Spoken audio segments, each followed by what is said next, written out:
حضرت جناب سیدنا عبداللہ بن ابی اوفی رضی اللہ تعالیٰ عنہ ایک صحابی ہیں، فرماتے میں حضور کی کریم بارگاہ میں بیٹھا تھا۔ یہ وہ نور بڑا زمانہ تھا جب ہم سارے مل مل کے جلوہ والضحیٰ کی زیارت کیا کرتے تھے۔ فرماتے کریم ہمیں نواز رہے تھے، چاروں جانب نور پھیلا ہوا تھا۔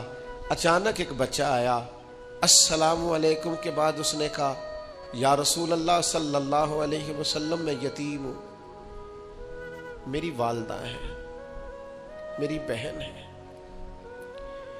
باپ کے جانے کے بعد بھائی بھائی ہونا نرے پھر بھی کام چل جاتا ہے، لیکن اگر ساتھ کسی کو بہنوں کو ساتھ لے کے چلنا پڑے اور گھر میں بیٹیاں ہوں تو باپ کی غیر موجودگی میں بیٹیوں کو اور بہنوں کو لے کے چلنا اور ماں کو لے کے چلنا بڑی سخت دھوپ میں کھڑا ہو جاتا ہے۔ کئی دفعہ وہ بیٹا جس کے میں یہ ڈیوٹی لگ جاتی ہے، اس کی اپنی ساری زندگی کئی دفعہ تھکاوٹوں کی نظر ہو جاتی ہے اور وہ چلا رہتا ہے۔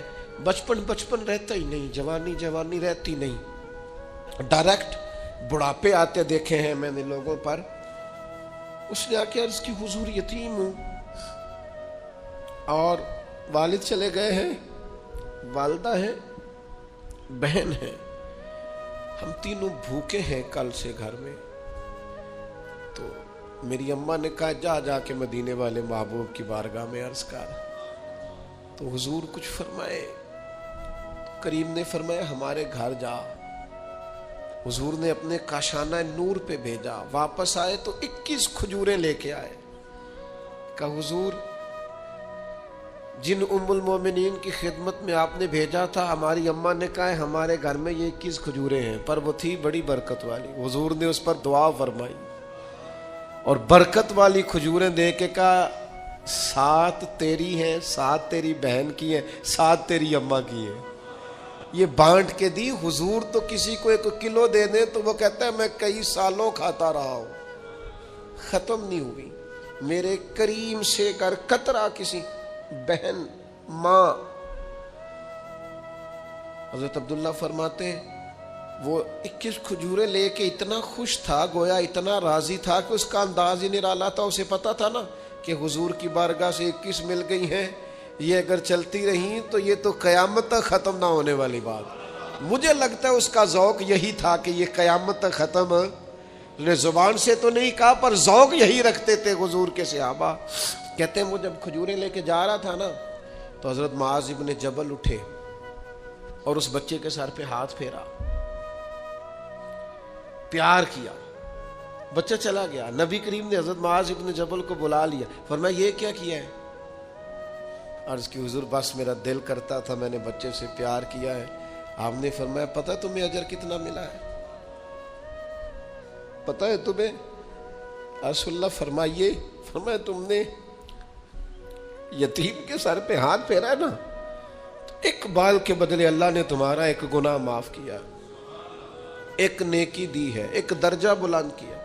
اور جتنے بال تمہارے ہاتھ کے نیچے آئے ہیں، ہر بال کے بدلے گناہ بھی معاف ہوتا رہا ہے، نیکی بھی ملتی رہی ہے۔ صحیح بخاری میں حضرت جریج کا ذکر فرمایا، جریج نفل پڑھ رہے تھے، ماں نے آواز دی، وہ آ نہیں سکے، نماز میں تھے، ماں ناراض ہو گئی۔ اس نے ہاتھ اٹھا کے کہا اللہ یہ اتنی دیر تک مرے نہ جب تک کسی بری عورت کا منہ نہ دیکھ لے۔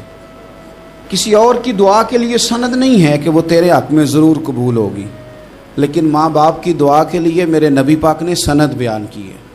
سید عالم صلی اللہ علیہ وسلم فرماتے ہیں جب بھی ماں باپ اولاد کے لیے ہاتھ اٹھاتے ہیں رب ضرور قبولیت کا شرف عطا کرتا ہے۔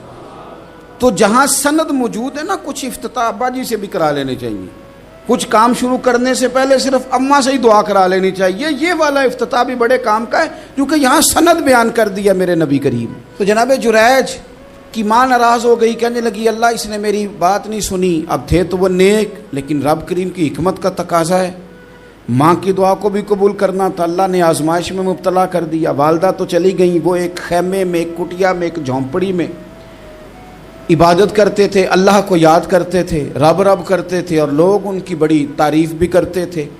لوگ ان کے ارادت مند بھی تھے، عقیدت مند بھی تھے، اہل محبت بھی تھے۔ ایک عورت آ گئی، بس وہ اللہ کی حکمت پوری ہونی تھی، اس نے آ کے پہلے تو انہیں اپنی طرف مائل کرنا چاہا، جب نہ مائل ہوئے تو الزام لگا دیا۔